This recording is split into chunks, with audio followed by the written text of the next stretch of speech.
ধন্যবাদ আপনাদের সবাইকে আজকে এই বিকালে আমার এই ইয়েতে আসার জন্য। আপনারা কি বিষয়ে জানতে চান বা কি বিষয়ে আমার কার্যক্রম নিয়ে বা এই নিয়ে? সর্বপ্রথম আপনার পরিচয়টা দিন স্যার। আমি আলিমুজ্জামান, লিড কনসালটেন্ট, দাঁড়িয়ে কনসালটেশন। আমি ভ্যাট পেশায় চাকরি করেছি 23 বছর বিভিন্ন বড় বড় গ্রুপে অ্যাকাউন্টসে মিলে। আজ 5 বছর হয়েছে আমি কনসালটেন্সি করতে এসেছি। তো এই কনসালটেন্সি করতে আসার মূল যখন আমি এসেছি তখন আমার চিন্তা ছিল যে আমি কনসালটেন্সি পেশার ধারণাটাকে পরিবর্তন করব, প্লাস স্বপ্ন ছিল দেশের ভ্যাট সিস্টেম ঠিক করা। কারণ যেহেতু আমি ভ্যাট ট্যাক্স, কাস্টমস, অ্যাকাউন্টস সবই কাজ করতাম, কিন্তু ভ্যাটটা আমার কাছে কেন ভাইটাল মনে হয়েছে যে ভ্যাট হচ্ছে একটা ভোক্তা কর। এটা ডিরেক্টলি প্রভাব পড়ে হচ্ছে দ্রব্যমূল্যের উপর, যেটা এখন আপনারা খুব সহজে হয়তো বিষয়টা বুঝতে পারছেন। তো এটা যদি সিস্টেমেটিক করা যায় তাহলে দ্রব্যমূল্য কমানো সম্ভব, ভ্যাট হার কমানো সম্ভব, সাস্টেনেবল ব্যবসা বাড়ানো সম্ভব এবং সরকারের রাজস্ব বাড়ানো সম্ভব। প্রত্যেকটা কন্ট্রাডিক্টেড ইস্যু,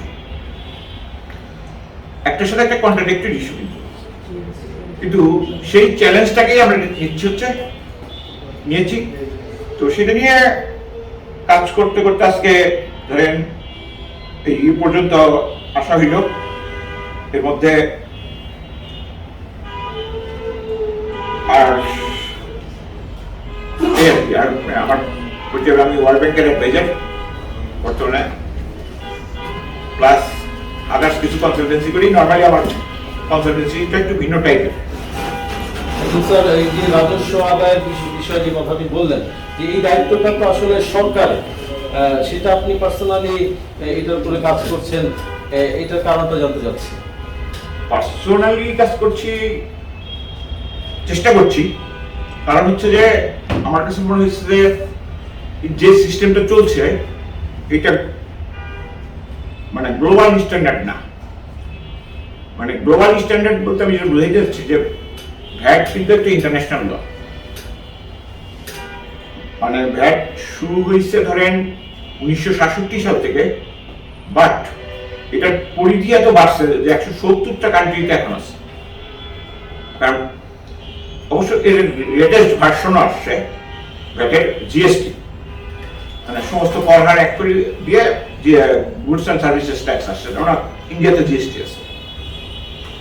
তো এটা সরকারের হইলেও বাট জনসচেতনতামূলক কাজ করাটা তো মানুষের একটা নৈতিক দায়িত্বের মধ্যে পড়ে, যদি আপনি জানেন বিষয়গুলি। সেই রেসপন্সিবিলিটি থেকে প্লাস এই সেক্টরে যারা কাজ করে বহু ছেলেপেলের সাথে আমার সম্পর্ক আছে। তো ধরেন ওরা যখন কথা বলে বা আমি যখন কথা বলি, পার্থক্য তৈরি হয়ে যায়। এই পার্থক্য তৈরি যাতে না হয়, নর্মালি আমি সেই বিষয়গুলি নিয়েই উৎসাহ যে সরকার, আপনি এই কথাটা বললেন হচ্ছে যে মানে আমি 2020 সালে একটা সেমিনার করেছিলাম, ওইখানে কাফি স্যার বলছিলেন, কাফি স্যারকে চেনেন না আপনারা, ফ্যাটের কমিশন ছিল একটু ফ্যাটের, নিজের খেয়ে বোনের মোষ টানানোর মতো বিষয়টা আর কি। আপনার কাছে তাই মনে হইতে পারে, কিন্তু আমার কাছে এটা তা মনে হয় না।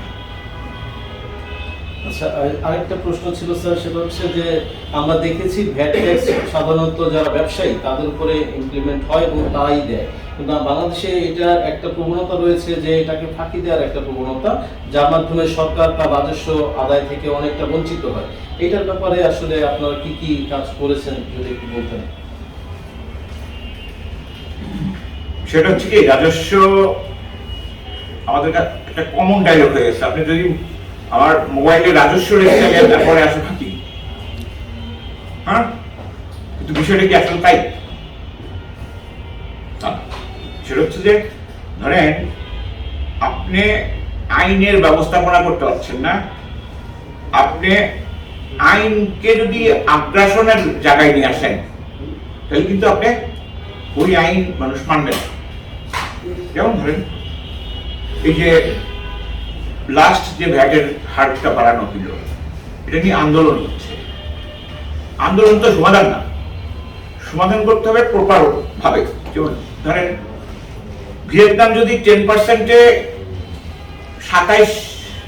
400 বিলিয়ন ডলারের জিডিপিতে 27 বিলিয়ন ডলার ভ্যাট আদায় করতে পারে, আর আমাদের 460 বিলিয়ন ডলার জিডিপি, আমরা 10 বিলিয়ন ডলার ভ্যাট আদায় করতে পারি না 15% হারে। আমরা নিশ্চয়ই আমাদের সমস্যা আছে। এটা কি আপনি ব্যবসায়িক ফাঁকি করবেন নাকি সিস্টেমের সমস্যা করবেন? আমরা ওই সিস্টেমটা তৈরি করতে চাচ্ছি যে মানে ধরেন কনজিউমার মানে একটা প্রোডাক্টের একটা লাইফ সার্কেল আছে, সেই লাইফ সার্কেল ধরে শুরু থেকে শেষ পর্যন্ত যদি আপনি একটা চেন তৈরি করতে পারেন এবং এই চেনটাকে ভ্যাটের আওতায় নিয়ে আসতে পারেন, তখনই আপনি প্রপার ভ্যাট পাবেন। হয়তো আপনার এই ব্যবসায়ীকে চোর বলবেন, অমুককে বলবেন, এটা ঠিক বিষয় না। আচ্ছা, আমরা দেখতে পেলাম সর্বোপরি গোল্ডেন স্টার অ্যাওয়ার্ড 2024 ওরা আপনাকে মনোনয়ন করছে। আসলে কোন বিষয়ের উপর ওরা আপনাকে মনোনয়ন করছে? সেটা তো আমি একটা দিলাম, সিবি চাইলেও দিলাম।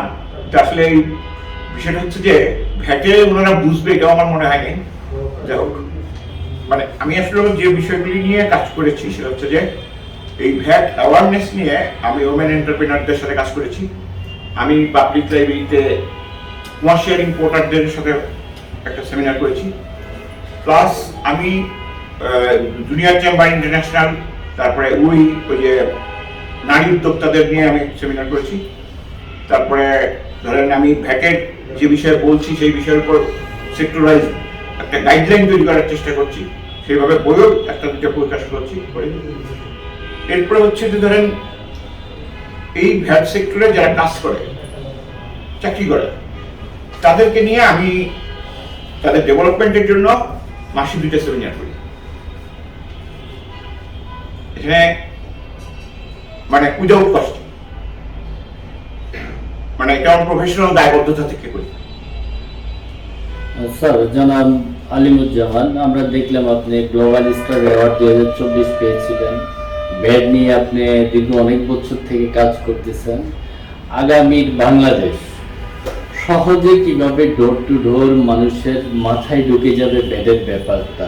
এখন যেরকম সাধারণ মানুষ ভ্যাটের নাম শুনলে মনে হয় যেন গায়ে জ্বর আসে, মনে হয় যেন আমার উপর অনেক বোঝা চেপে আসে। একটা যে ভয়, যে বৃত্তি, এটাকে সহজীকরণ, ডোর টু ডোর মানুষের কাছে সহজভাবে তার মাথায় তুলে দেওয়া, আরো সহজ সমাধান ক্ষেত্রে ভবিষ্যৎ কি পরিকল্পনা আপনার, আমাদেরকে একটু কৌশল আপনি বলেন। আমি রিসেন্টলি একটা অ্যাসোসিয়েশন করছি, সেটা হচ্ছে যে VAT policy and reform association. এই অ্যাসোসিয়েশনের দ্বারা আমরা এটা এখন একটা অ্যাডহক কমিটি করেছি, এটাকে আমরা ন্যাশনাল কমিটি করবো হয়তো রিসেন্ট ইনশাল্লাহ। তো এই কমিটি আমাদের একটা রিসার্চ টিমও আছে 15 সদস্যের। আমরা সেক্টর ধরে ভ্যাটের যে গাইডলাইন বা নীতিমালা তৈরি করার চেষ্টা করছি, এটা বিজনেসম্যানদেরকে আগে বুঝাবো। এরপরে ধরেন এটাকে আমাদের দেশের ভ্যাট সিস্টেমটাকে মানে আন্তর্জাতিক মানের নিয়ে যেতে হবে। ভ্যাট কিন্তু সিস্টেম, ল না। মানে ল হচ্ছে যে ধরেন এই ভ্যাটের আইন করে আপনি ভ্যাট প্র্যাকটিস করার যে বিষয়টা, এটা হাই করে করা যায়, বাট বাস্তব ক্ষেত্রে কিন্তু এটা খুব টাফ। এখন যদি ধরেন আপনি ভ্যাটের কথাই বললেন না, বাট সিস্টেমেটিক আপনি নিয়ে নিলেন এবং এটার পরিধি বাড়াইলেন। ধরেন এখন এই যে গ্রামীণ ফোনের উপর এসডি বাড়ানো, ইন্টারনেটের উপর এসডি বাড়ানো হইলো, ব্রডব্যান্ডের এসডি বাড়ানো হইলো, এগুলি না করে যদি ধরেন আপনি তাদের সাপ্লাই চেন ধরে আরো ভিতরে যান, তাহলে কি হবে? আপনি ভ্যাটাদের পরিধি বাড়বে। আপনি এখন একটা চাপ দিচ্ছেন শুধু গ্রামীণ ফোনকে, কর্ডের পাচ্ছে। ধরেন গ্রামীণ এইটাই আপনি 5টা জায়গায় ভাগ করে দেন, কারণ ওদের তো ডিস্ট্রিবিউশন নেটওয়ার্ক আছে। ঠিক তেমনি যদি প্রত্যেকটা প্রোডাক্টেরই শুরু থেকে শেষ পর্যন্ত একটা ডিস্ট্রিবিউশন নেটওয়ার্ক আছে, এই ফুলটাকে যদি একটা ন্যাশনাল পরিষেবায় দেন, তাইলেই আপনার রাজস্ব বাড়ানো সম্ভব। স্যার আরেকটা প্রশ্ন আপনাকে করি, আমাদের এই ঢাকা শহরে জন্ম 3 কোটি মানুষের বসবাস, আমরা এমনও তো দেখেছি আমাদের বাংলাদেশের চেয়ে 100 গুণ বড়, পুরা দেশ মিলিয়ে 3 কোটি মানুষ নাই, যেখানে মানুষের খনি সেখানে অর্থের খনি, তাই না? তাহলে আমাদের ঢাকা শহরে পাড়া মহল্লা প্রত্যেকটা জায়গাতে ব্যবসা প্রতিষ্ঠান, দোকান, একটা বিল্ডিং এর নিচে 2-3টা কি দোকান, 2-3টা দোকান একটা বিল্ডিং এর মানুষের ইনকাম দিয়ে চলতে পারতেছে। এখন আপনি কিছুক্ষণ আগে গ্রামীণ পদের কথা বলছেন যে বড়টার দিকে আমরা যাচ্ছি, ছোটটার দিকে আমরা যাচ্ছি না, তাহলে ছোট ছোট ক্ষুদ্র যে ব্যবসায়ীরা আছে তাদের উদ্দেশ্যে আপনি কি বলবেন, এবং তাদেরকে কিভাবে এটা সহজ করে দিবেন সেটা আমাদের আপনি যেটা বলতেছেন যে আগে 3 কোটি টাকা পর্যন্ত জি। টার্নওভার ট্যাক্সের আওতায় ছিল, জি এখন আপনি 50 লাখ নিয়ে আসলেন সে বিষয়টা, হ্যাঁ, জি। তার মানে মুদি দোকান পর্যন্ত গেলেন। জি। আপনি কি মুদি দোকান পর্যন্ত ভ্যাট আদায় করতে পারবেন? সহজীকরণটা না, পারবেন না, আমার কথা বলেন, পারবেন না। বর্তমান প্রেক্ষাপটে না। কোনো প্রেক্ষাপটেই পারবেন না। হুম। বাট এই যে মুদি দোকানগুলি আছে সেগুলি কিন্তু আপনি কোন পর্যন্ত পারবেন না। আপনি ধরেন একটা প্রোডাক্টের ডিলার, ডিস্ট্রিবিউটর, রিটেলার পর্যন্ত পারবেন, জি ঠিক আছে? জি আর নেসেসারি আইটেম যেগুলি, যেমন ধরেন খাদ্যপণ্য যেগুলি বা নিত্য প্রয়োজনীয়, জি। ওগুলিতে এমনিতেই ভ্যাট ফ্রি, জি ঠিক আছে?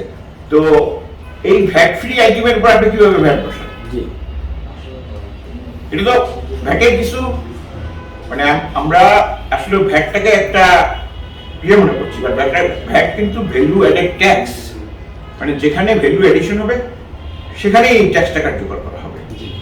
তো সব ভ্যালুতে এক জায়গায় এডিশন হয় না, না। জি তাই না? এই যে ভ্যালু এডিশনের জায়গাগুলিকে আপনি ঠিক করে পুরো চেনটাকে যদি আপনি সিস্টেমে নিয়ে আসেন, এবং সে যদি শুধুমাত্র তার ভ্যালু এডিশনের উপর ভ্যাট দেওয়ার সুযোগ থাকে, যেমন তাইলে কিন্তু ভ্যাট দেওয়ার পরিমাণ পাবে। যেমন ধরেন ভিয়েতনামের রেট হচ্ছে 10%, 5%। এখানে যে ধরেন ম্যানুফ্যাকচারের উপর 10% ভ্যাট, সে যদি এই 10%-এর চালানটা রাখে, সে যে দামে ভোক্তার কাছে দিল, ধরেন এখানে সে 50 টাকা বাড়াইল, সেই 50 টাকার উপর সে দিবে 5%, তার মানে 2 টাকা 50 পয়সা। ঠিক আমাদের দেশের আইনে আসেন যে এখানে আমাদেরও রিডিউস রেট আছে, কিন্তু সেই রিডিউস রেটটা ডাইরেক্ট এই 3-4 হাত বদল হয়ে একটা লোকের কাছে আসলো 350 টাকায়, সে এখানে 400 টাকায় বিক্রি করলো। 400 টাকার উপর আসে কত? 4-5 20 টাকা। এই 20 টাকা ভ্যাটের ওই সে হয়তো একটা জিনিসে 20 টাকা প্রফিটও করে, জি হ্যাঁ, কিন্তু তার উপর ভ্যাটের লাইবিলিটিস পড়লো 20 টাকা, কিন্তু ভিয়েতনামে পড়লো কত? 2 টাকা 50 পয়সা। যখন আপনি এই যে চেন ধরে আসবেন এবং এই চেন সিস্টেমের ভ্যাট রিয়াতের ব্যবস্থা করেন, মানে একটার উপর যখন ভ্যাট পেমেন্ট হয়ে গেছে ওইটুকু অফ করে দিয়ে যতটুকু নিয়ে অ্যাডিশন করবে ততটুকুর উপর উনি ভ্যাট দিবে।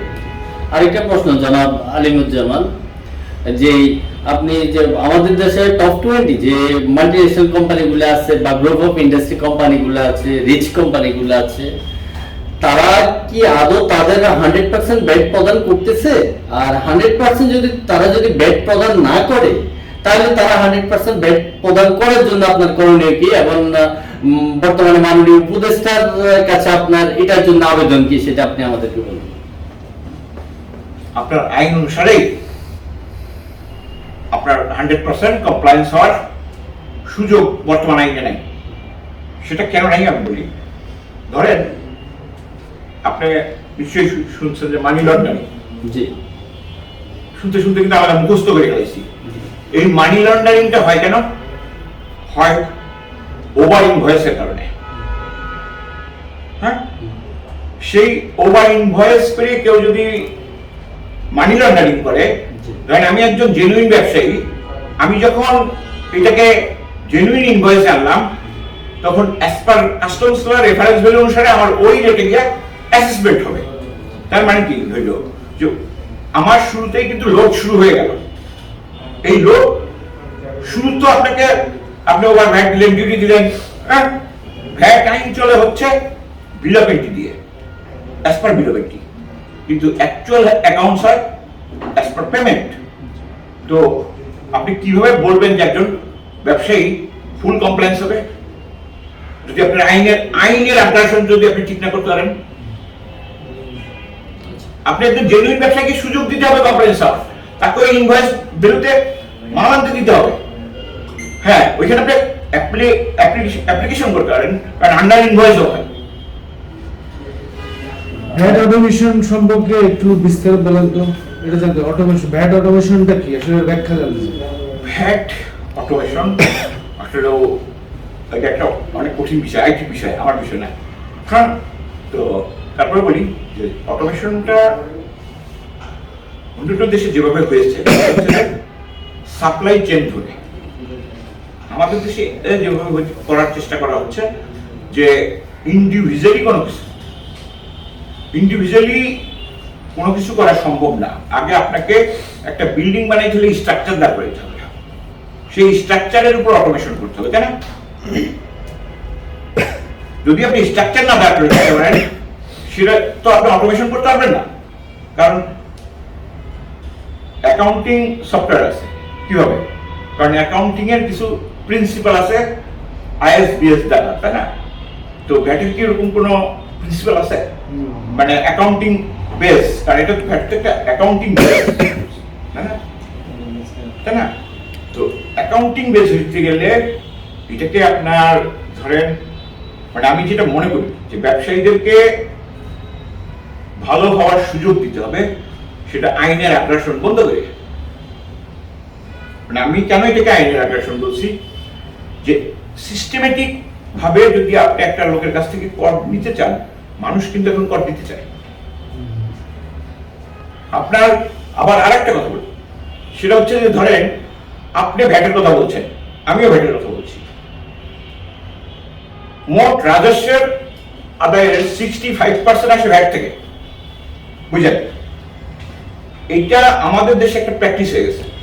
উন্নত দেশে 60 থেকে 70% আসে হচ্ছে ইনকাম ট্যাক্স থেকে। এই জন্য ভোক্তা কর, এটা তো ভোক্তা কর যত রেট কমানো যাবে, যত পরিধি বাড়ানো যাবে, তত বেশি বাড়বে। কিন্তু আপনার জোর দেওয়া উচিত ইনকাম ট্যাক্সের উপর। ভারতেও 50-50, মানে 50% আয়কর থেকে আসে। আমরা মধ্যম আয়ের দেশ হিসেবে আমরা ইয়ে করছি, অথচ আমরা 50% রিটার্ন দিই না,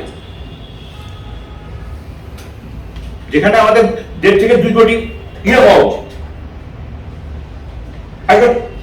সুতরাং আপনাকে এই বুয়েটের একটা ইয়েতে দেখলাম, ঢাকা শহরে নাকি, আপনি ঢাকা শহরের জনবহুল কথা বললেন তো, ঢাকা শহরে নাকি এখনো 60% ফ্ল্যাট আয়করের বাইরে।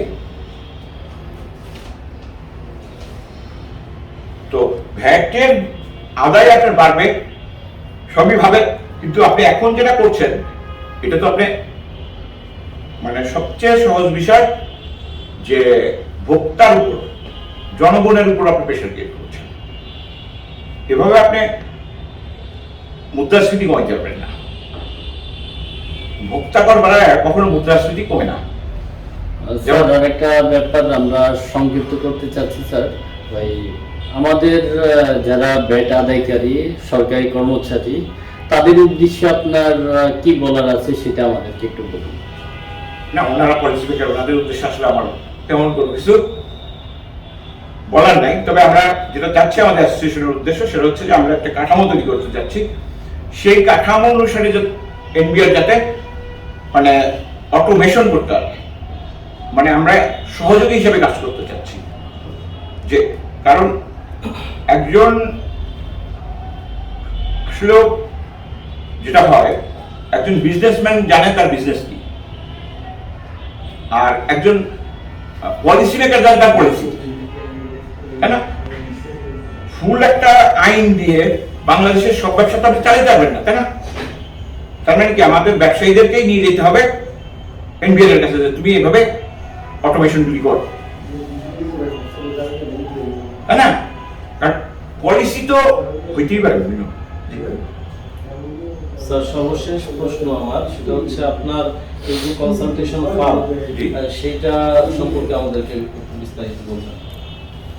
কনসালটেশন ফার্ম না, আসলে মানে আমি কি ধরনের কাজ করি, আমি নর্মালি কোনো ওই যে নর্মাল মানে বছর ভিত্তিক আমি কারোর সাথে কাজ করি না।